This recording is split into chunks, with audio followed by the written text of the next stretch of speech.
Hey there, Mike Kelly here, and I'd like to take 2 minutes to explain to you why you may be aching and unable to do your favorite physical activities as much as you used to. We'll start by looking at the skeleton.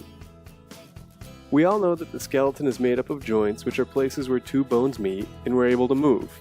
These joints need to have mobility and stability. But what most people don't know is that if one joint becomes too stiff and it can't move as much as it should, then the joints above and below it will have to become overly mobile to compensate for the tightness. The inverse is also true for a joint that becomes too loose. If a joint becomes too loose, then the joints above and below that joint will become tighter to compensate for the looseness. So for example, if the hip becomes too tight, which is usually a result of sitting too much, then the lower back and the knee will have to become overly mobile to make up for the tightness of the hip. Or if the knee becomes too loose, then the ankle and the hip have to become overly tight to compensate for the looseness in the knee. This is something called the joint-by-joint concept.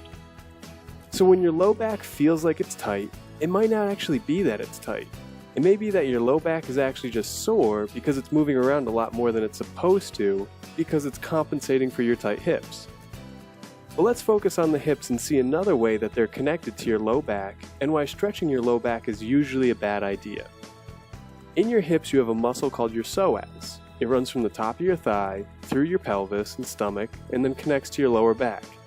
When you sit down, it contracts and shortens. If you stay seated for too long, it gets comfortable in this shortened state and wants to stay like that, even when you're standing, which can cause it to pull on your lower back. So you may feel like you should stretch forward to stretch your back, but that will just shorten the psoas even more. You'd probably be better off stretching backwards to stretch the psoas.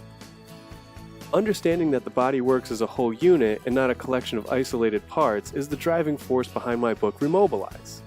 Instead of addressing individual parts of the body that may be aching or feeling stiff or tight, Remobilize understands how the body is connected and that one piece affects the other.